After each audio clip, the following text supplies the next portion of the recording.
అందరికీ నమస్కారం. ఈ వీడియోలో తొలి విడత అన్నదాత సుఖీభావ పథకానికి అయితే గ్రీన్ సిగ్నల్ ఇవ్వడం జరిగిందండి. ఎప్పటి నుంచి ఇస్తారో అనే వివరాలు ఈ వీడియోలో చెప్తాను. ఈ వీడియోని చివరిదాకా చూడండి. ఫ్రెండ్స్, వీడియోని లైక్ చేయకపోతే ఇప్పుడే లైక్ చేయండి. చాలామందికి చేరాలనే ఉద్దేశంతో చేస్తున్నాము.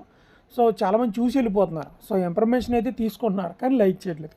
మీరు లైక్ చేస్తే యూట్యూబ్ చాలామందికి చూపిస్తుంది. దయచేసి లైక్ చేయండి. చూడండి, మనకి ఆగస్టు 15న ఒక 4 లేదా 3 పథకాలు అమలు చేయాలనేది ప్రభుత్వం అయితే గ్యారంటీ అయితే ఇవ్వడం అయితే జరిగింది. అంటే అన్నా canteen at the same time మనకి మహిళలకు ఉచిత బస్సు ప్రయాణం అయితే ప్రారంభిస్తాము అనేది మొదట్లోనే తెలియజేయడం జరిగింది. దానికి క్యాబినెట్ ఆమోదం కూడా తెలిపింది. అయితే దీనితో పాటు రైతులకు పెట్టుబడి సాయాన్ని ఏదైతే ఉందో దాన్ని కూడా మనకి అమలు చేయాలనేది ప్రభుత్వం అయితే ఎదురు చూస్తుంది అనమాట. సో దానికి సంబంధించి డబ్బులు కార్యాచరణ అయితే చేయాలని చూస్తుంది. సో రైతు భరోసా ఏదైతే ఉందో దాన్ని అన్నదాత సుఖీభావ పథకం కింద మార్చారు పేరు. పీఎం కిసాన్తో కలుపుకొని 20,000 రూపాయలు ఇస్తామన్నారు.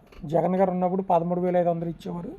సో దాన్ని 20,000 ఇస్తా ఉన్నారు. అయితే పీఎం కిసాన్ 2,000 రూపాయలు విడుదలైన ఈ యొక్క అన్నదాత సుఖీభావ పథకం అయితే విడుదల కావాల్సి అయితే ఉంది.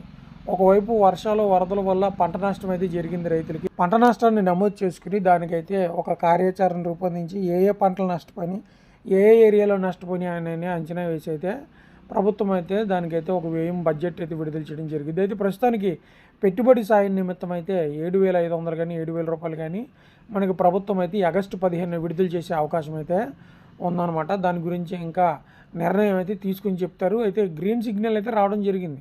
కొన్ని పథకాలకి గ్రీన్ సిగ్నల్ ఇచ్చాకే వాటి మీద కార్యాచరణలు విధి విధానాలు అన్నీ కూడా ఖరారు చేస్తారు. సో మనకి ఈ ఆగస్టు 15న అన్నా క్యాంటీన్లు వీటితో పాటు ఈ యొక్క రైతు భరోసా ఏదైతే ఉందో అన్నదాత సుఖీభావ పథకాన్ని అయితే ఇస్తారనమాట. మరలా అర్హుల లిస్ట్ రాగానే వీడియో చేస్తాను.